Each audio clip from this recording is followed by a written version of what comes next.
Hola, mi nombre es José Roberto Rodríguez y es un gusto compartir contigo. Lección número 5, titulada Resurrecciones antes de la cruz. El texto bíblico base para el estudio de esta semana se encuentra en el libro de Juan, capítulo 11, versos 25 y 26, en los cuales leemos lo siguiente. Le dijo Jesús: Yo soy la resurrección y la vida. El que cree en mí, aunque esté muerto, vivirá. Y todo aquel que vive y cree en mí, no morirá eternamente. ¿Crees esto? Las referencias del Antiguo Testamento a la resurrección que hemos visto hasta ahora se basan mayormente en expectativas personales y en promesas futuras. Sin embargo, también tenemos registros inspirados de casos en los que hubo gente que realmente resucitó de entre los muertos. La primera resurrección fue la de Moisés. Luego, también resucitaron el hijo de la viuda de Sarepta y el hijo de la Sunamita. Cristo, cuando estuvo aquí, en la carne, resucitó al hijo de la viuda de Naín, a la hija de Jairo y luego a Lázaro. Estos casos confirman la enseñanza bíblica de la inconsciencia de los muertos. En ninguno de estos relatos, ni en ninguna otra narración bíblica de resurrección, se hace mención de una supuesta experiencia más allá de la muerte. Esta semana reflexionaremos con más detenimiento sobre las resurrecciones que tuvieron lugar antes de la muerte y la resurrección de Cristo.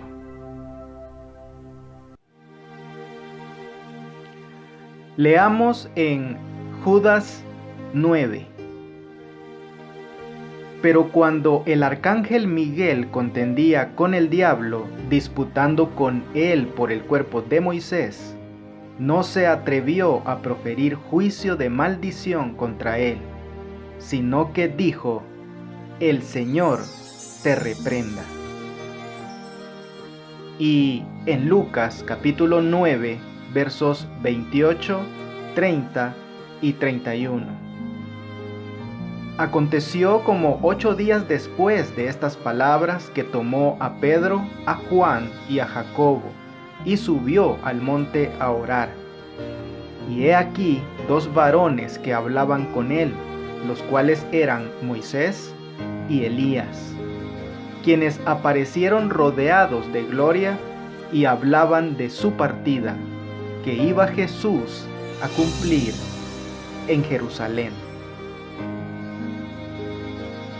¿Qué evidencias encontramos de la resurrección corporal de Moisés en estos pasajes?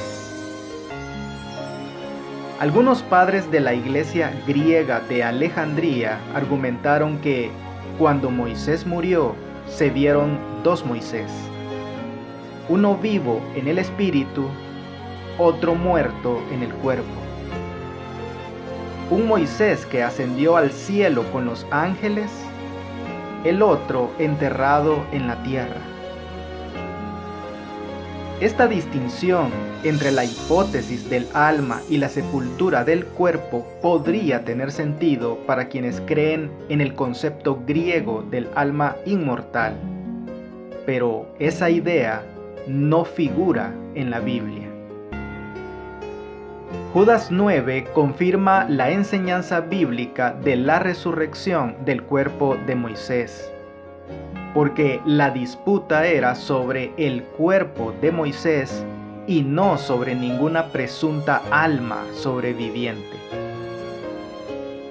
Deuteronomio 34, 5 al 7 nos dice que Moisés murió a los 120 años de edad y que el Señor lo enterró en un lugar escondido en un valle de la tierra de Moab. Pero Moisés no permaneció mucho tiempo en la tumba. Cristo mismo, acompañado por los ángeles que enterraron a Moisés, descendió del cielo para llamar al santo que dormía. Por primera vez, Cristo iba a dar vida a uno de los muertos. Cuando el príncipe de la vida y los ángeles resplandecientes se aproximaron a la tumba, Satanás temió perder su hegemonía. Cristo no se rebajó a entrar en controversia con Satanás, pero Cristo confió todo a su Padre, diciendo: «El Señor te reprenda». La resurrección quedó asegurada para siempre. Satanás fue despojado de su presa. Los justos muertos volverían a vivir. Una clara evidencia de la resurrección de Moisés se encuentra en la transfiguración. Allí apareció Moisés con el profeta Elías, quien había sido trasladado sin ver la muerte. Moisés y Elías incluso dialogaron con Jesús. Y he aquí dos varones que hablaban con él, los cuales eran Moisés y Elías, quienes aparecieron rodeados de gloria y hablaban de su partida que iba Jesús a cumplir en Jerusalén. La aparición de Moisés, prueba de la futura victoria de Cristo sobre el pecado y la muerte, se describe aquí en términos inequívocos. Fueron Moisés y Elías, no sus espíritus. A fin de cuentas, Elías no había muerto, quienes se aparecieron a Jesús allí. A Moisés no se le permitió entrar en la Canaán terrenal, pero fue llevado a la Canaán celestial. ¿Qué enseña esto acerca de que Dios es poderoso para hacer todas las cosas mucho más abundantemente de lo que pedimos o entendemos, según el poder que actúa en nosotros?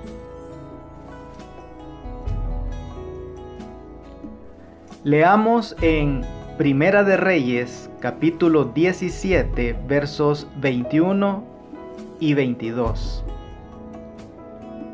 Y se tendió sobre el niño 3 veces, y clamó a Jehová y dijo: Jehová, Dios mío, te ruego que hagas volver el alma de este niño a él.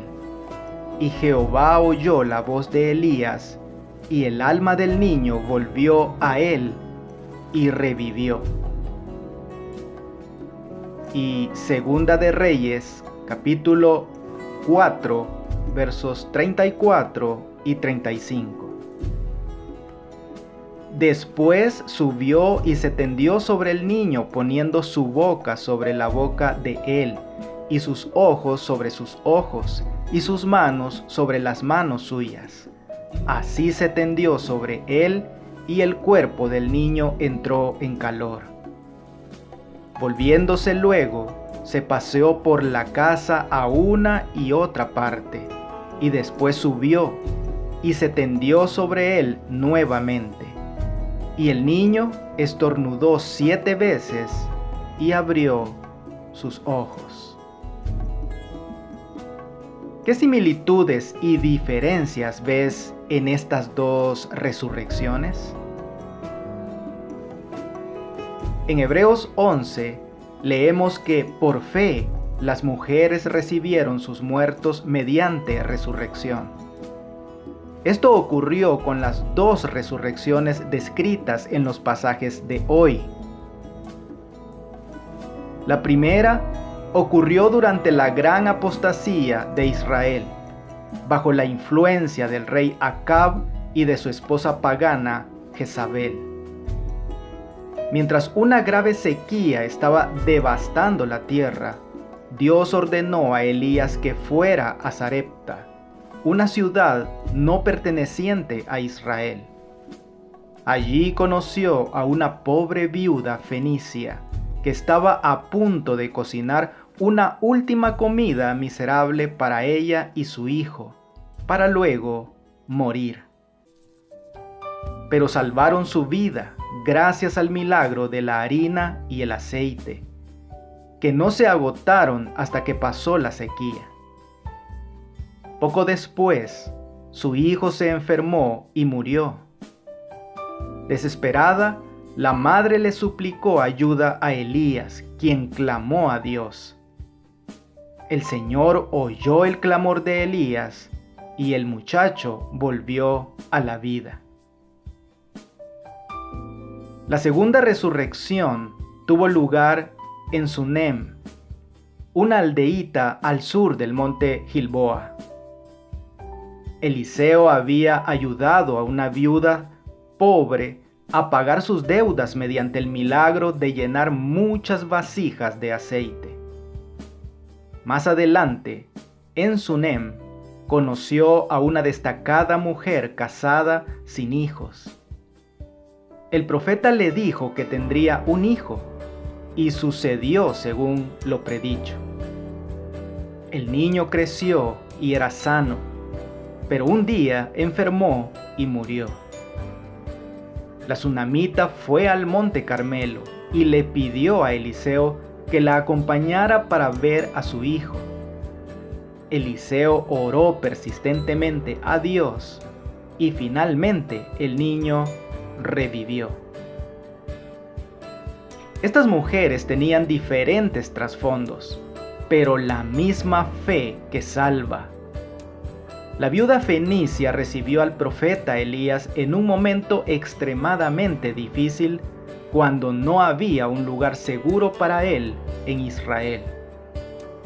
La sunamita y su esposo construyeron una habitación especial donde el profeta Eliseo pudiera hospedarse cuando pasara por su región.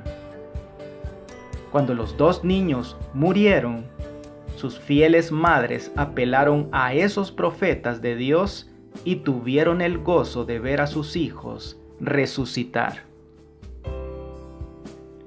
Estas dos historias son maravillosas, pero por cada una de ellas, ¿cuántos otros relatos desconocidos habrá que no tuvieron sucesos milagrosos?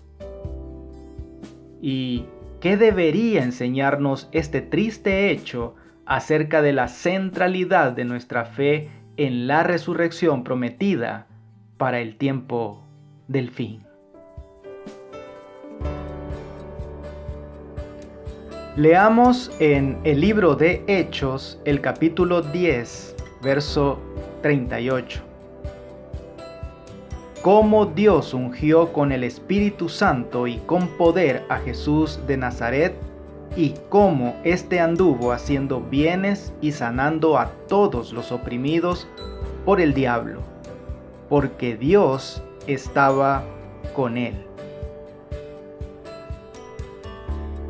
Todos los evangelios están colmados de relatos en los que Jesús sirve a muchas almas necesitadas y heridas, razón por la que más adelante muchos judíos llegaron a creer que Jesús era el Mesías prometido.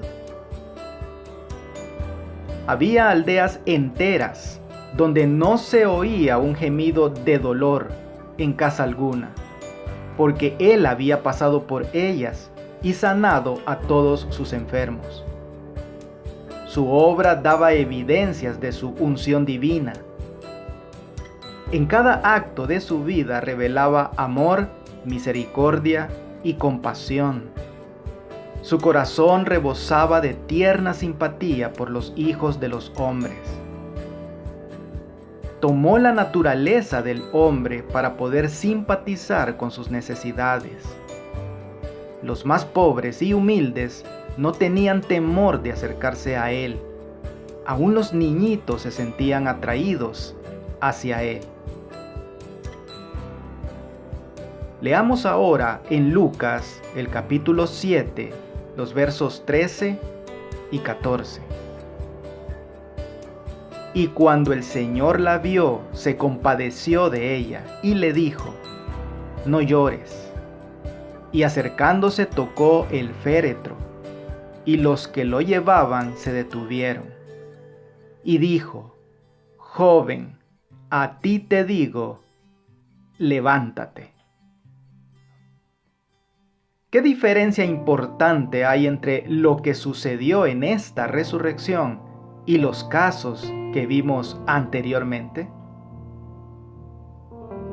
Durante su ministerio en Galilea, Jesús sanó a los enfermos y expulsó demonios.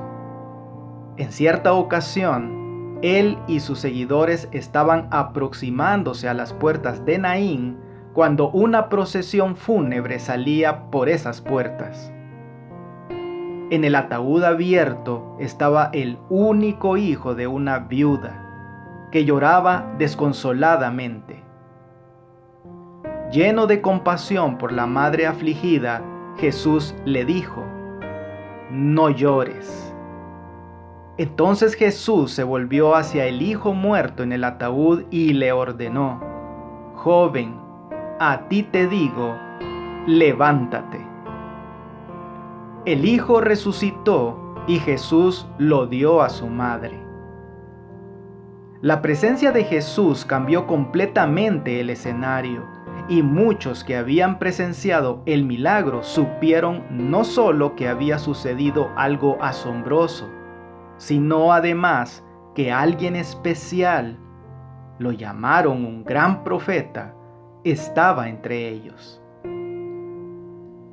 La viuda fenicia, como la tsunamita, habían pedido ayuda a Elías y a Eliseo respectivamente. Pero la viuda de Naín recibió ayuda sin que ella la pidiera. Esto significa que Dios se preocupa por nosotros, incluso cuando no podemos pedirle ayuda o nos sentimos indignos de hacerlo. Jesús vio el problema y lo resolvió, muy característico de Jesús a lo largo de todo su ministerio.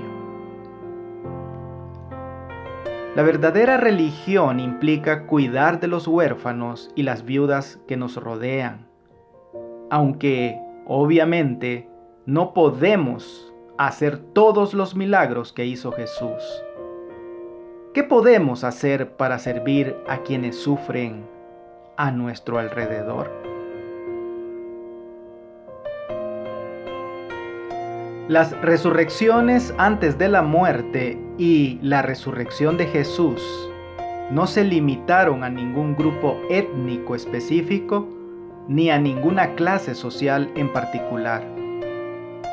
Moisés fue, quizá, el mayor conductor humano del pueblo de Dios que jamás haya existido. Por otro lado, la pobre viuda fenicia ni siquiera era israelita.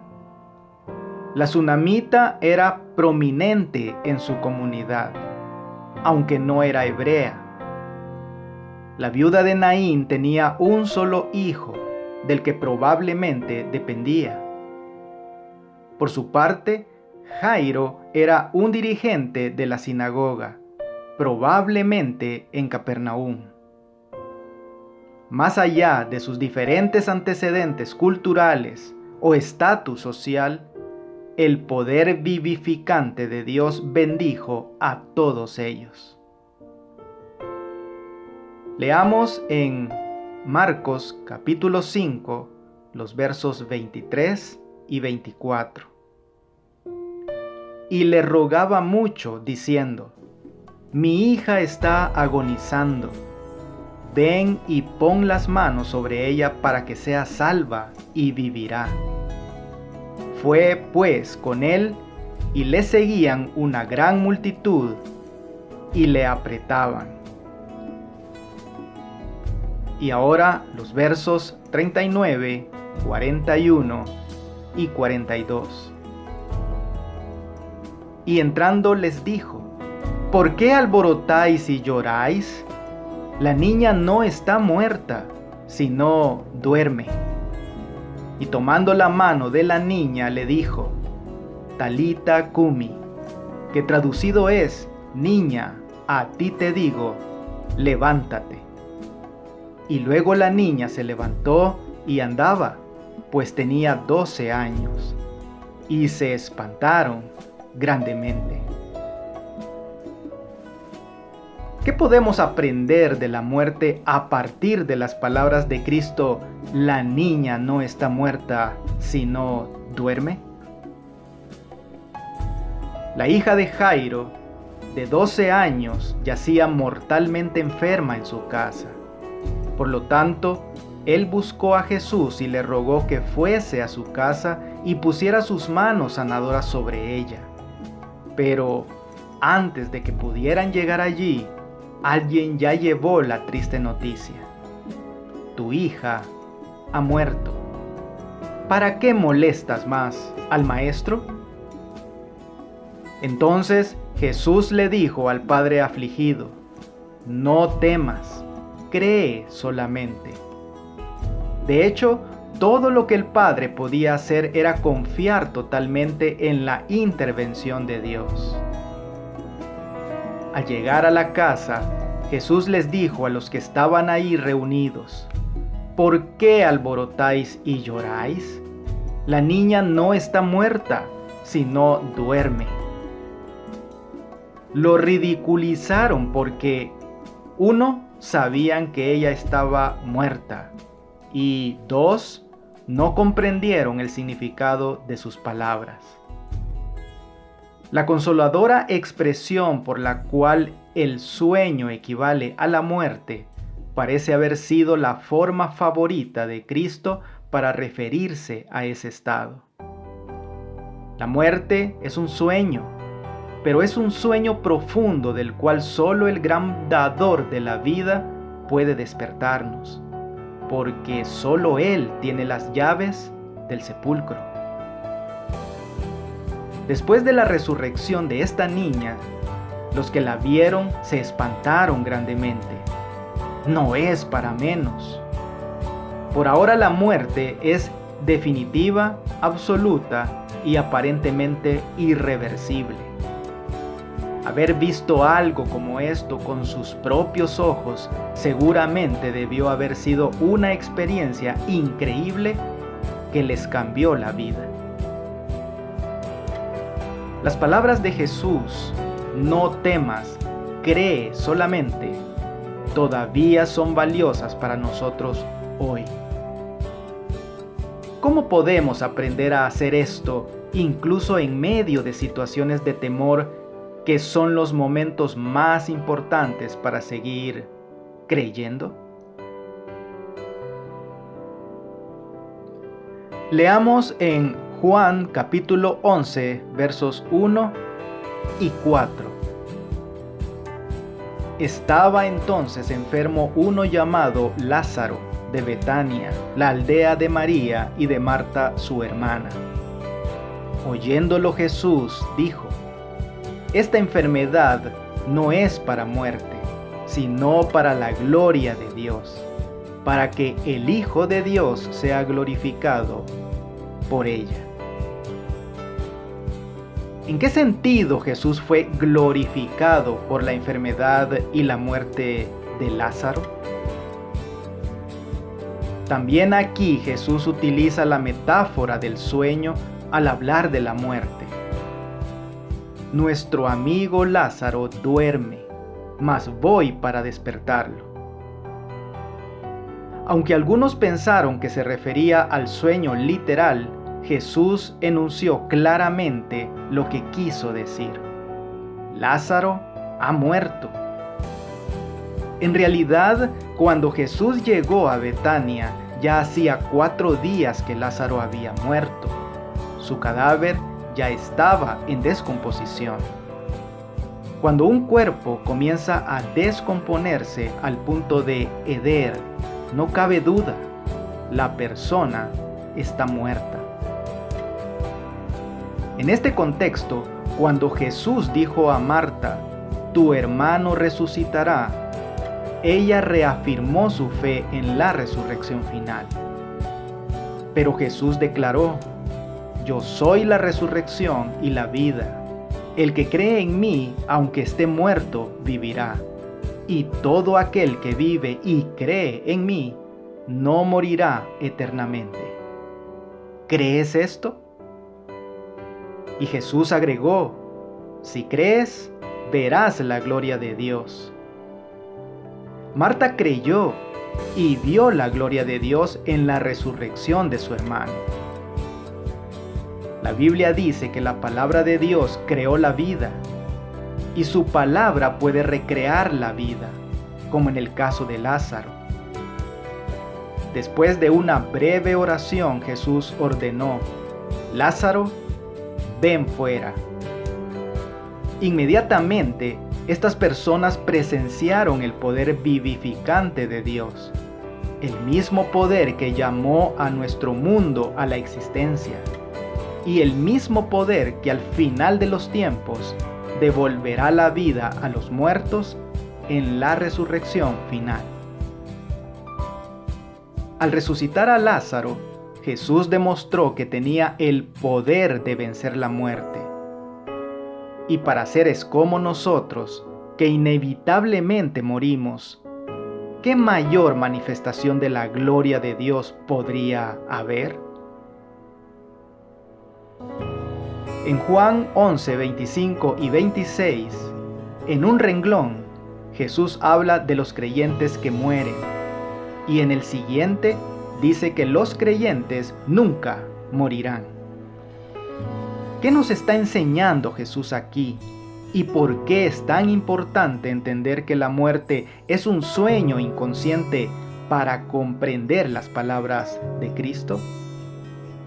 ¿Y por qué sus palabras nos ofrecen tanta esperanza como seres destinados a la tumba?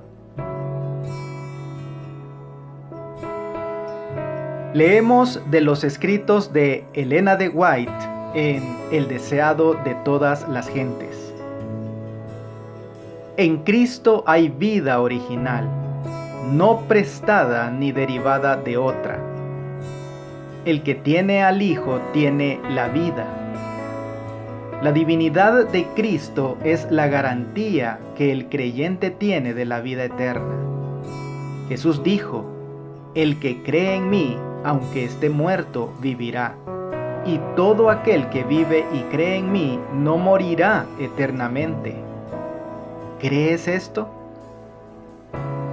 Cristo miraba hacia adelante, a su segunda venida.